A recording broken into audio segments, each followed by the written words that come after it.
Olá, professores! Chegamos ao último vídeo, a última lição deste trimestre em que nós tratamos de idolatria e examinamos os nossos corações para identificar tudo aquilo que ocupa os seus altares. Nessa última lição, é uma lição de revisão, mas ainda assim existem alguns elementos aqui que a gente pode tratar ainda complementando e acrescentando a tudo aquilo que nós vimos durante o trimestre. Para começar, eu acho importante a gente enfatizar a frase de reflexão, que é do James Smith. Fala que nós fomos criados para amar aquele que nos criou e nos ama.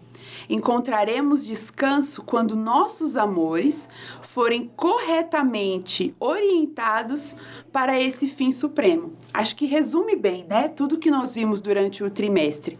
Então, nós fomos criados para Deus, né? C.S. Lewis diz que nós somos como uma máquina, como um carro. O Senhor nos criou e Ele é o nosso próprio combustível. Então, a gente não funciona corretamente se não formos alimentados por aquele que nos criou, se não formos direcionados por aquele que nos criou.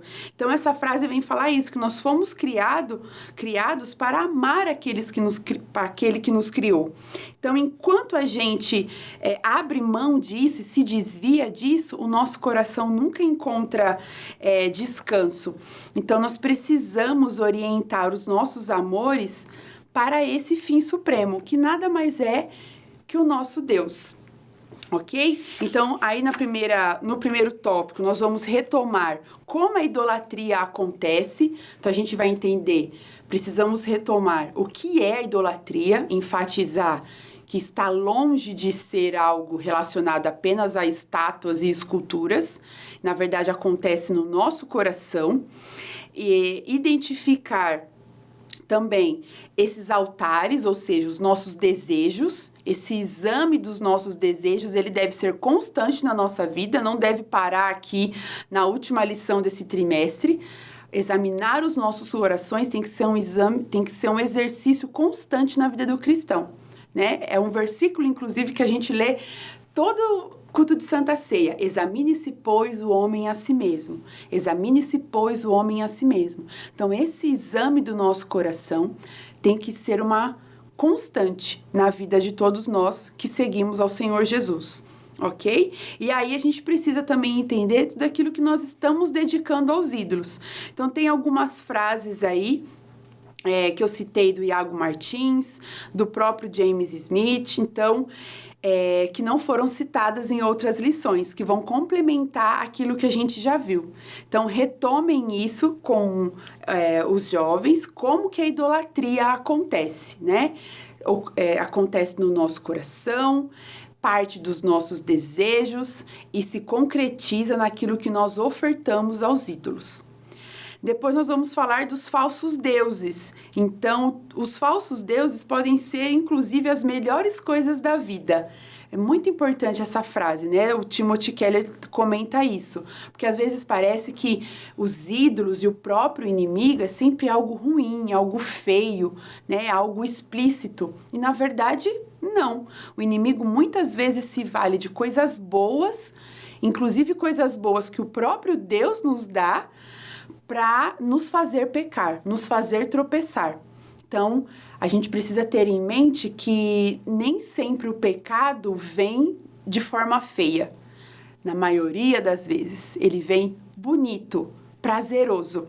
As melhores coisas da vida, inclusive aquelas proporcionadas por Deus, podem se tornar tropeços e nos fazer pecar, ok? E aí entra tudo aquilo que a gente estudou no decorrer do trimestre. O amor romântico, o sexo, as riquezas, o sucesso, o poder e a política e, por fim, as superstições e as práticas de ocultismo. Aquilo que às vezes parece só uma brincadeirinha na escola, né? Então, tudo isso, se a gente for parar para pensar no seu princípio, é algo bom, né? Até mesmo as superstições, parte da fé. A fé é algo boa, mas é algo bom, mas deturpado pelo pecado, acaba se tornando um erro. Então, percebam que dessas coisas aqui e muitas outras coisas que podem se tornar ídolos para nós, né? Nós citamos algumas no decorrer desse trimestre, mas muitas outras coisas podem ser tropeço e distrair, né? Atrair a nossa fé. Então, nesse tópico, inclusive, eu sugiro que vocês comentem com os alunos, além dos ídolos que nós estudamos nesse trimestre, quais são outros ídolos do nosso tempo? Quais outras coisas têm substituído Deus na nossa vida? Tem tomado o nosso tempo, para os quais nós estamos ofertando nosso corpo, nossas emoções, nossos recursos materiais. Ao que mais nós estamos devotando a nossa fé, dedicando a nossa fé? Acho que esse é um bom exercício para essa última lição, né? Para entender também até se os nossos jovens melhoraram essa visão crítica da nossa cultura e do próprio coração de cada um. Por último, a gente vai falar aí que o segredo é conhecer o Senhor, né? Então, na verdade, o penúltimo tópico é conhecer ao Senhor. Nós precisamos incentivar os nossos jovens a ter mais intimidade com Deus, por meio da leitura da Bíblia, por meio do estudo da sua palavra, inclusive participando da escola dominical, por meio da oração, por meio de momentos de devocional, de louvor, de adoração a Deus, porque só quando nós criamos intimidade com Deus e Ele ganha espaço na nossa vida, é que os ídolos perdem território em nós. Então, quanto mais nos enchemos de Deus, menos espaço os nossos ídolos ocupam nos nossos corações. Então, o segredo sempre é conhecer ao Senhor. Lembra do texto lá de Jeremias? O Senhor, de Jeremias capítulo 2, que nós citamos na lição 1, o Senhor primeiro traz à memória do povo tudo o que ele tinha feito de bom. E aí pergunta, por acaso eu faltei em alguma coisa? Há algo em mim, alguma falha em mim para que vocês me deixassem e seguissem outros deuses?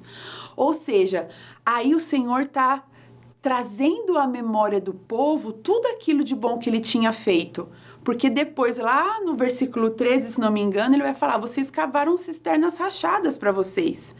Então, conhecer ao Senhor, ter em mente, né, as bênçãos, o caráter de Deus, quem Deus é, tudo que Ele é capaz de fazer, ter isso na nossa mente, ter isso em foco, vai nos ajudar a evitar o pecado da idolatria. Então, conhecer ao Senhor, não se esquecer de nenhum dos seus benefícios, ter um coração grato ao Senhor, que se lembra de tudo o que Ele é e o que Ele faz, garante que nós tenhamos uma vida que não exclui Deus para substituí-lo por qualquer falso Deus, ok? E aí a gente retoma o processo, descobrir os ídolos, descredibilizá-los e substituí-los. Esse processo também é importantíssimo. Nós tivemos uma aula para falar sobre isso, né? A destituição dos ídolos.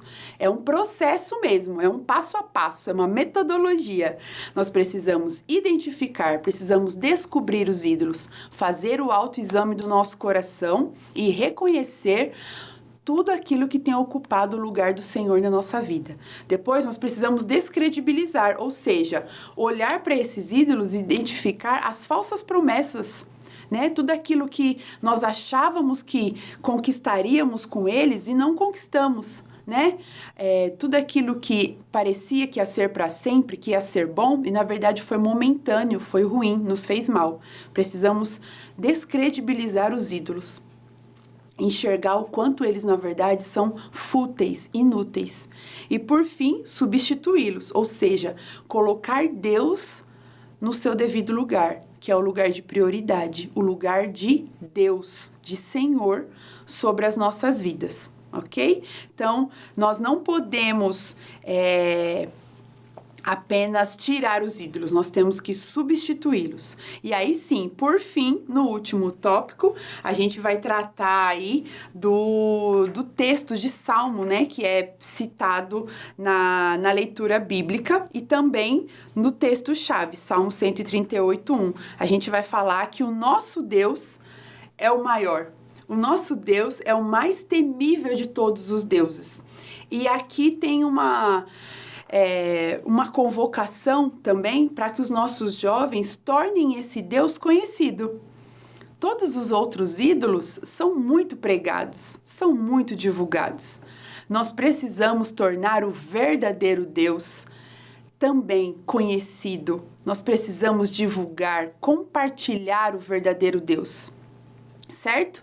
Então, esse último tópico aí é um chamado para nós reconhecermos a soberania, o poder, a onipotência do nosso Deus, mas é um chamado também para nós compartilharmos o verdadeiro Deus. No mundo de tantas mentiras, a gente não pode guardar a verdade só para nós. Nós temos que compartilhá-la, nós temos que divulgá-la, nós temos que contar para as pessoas quem é o verdadeiro Deus. Então, aproveitem esse momento também para fazer esse chamado missionário, né, do trimestre. Nós conhecemos o verdadeiro Deus, nós vivemos a vida do verdadeiro Deus, nós experimentamos uma relação de verdade com o Deus real, o Deus eterno. Então, nós precisamos compartilhar isso. Nós precisamos multiplicar a palavra do Senhor para aqueles que estão à nossa volta. Amém? Então, aproveitem para fazer todo esse exercício de revisão com os alunos em sala. E, por último, como eu disse, fazer esse chamado missionário para que o verdadeiro Deus se torne ainda mais conhecido e nós possamos destronar, destituir os ídolos do nosso tempo e da nossa cultura. Só o nosso Senhor é Deus. E eu agradeço Ele por todo esse trimestre. Espero que essa lição tenha abençoado a vida de cada um de vocês, professores, tenha abençoado a vida de cada um dos alunos.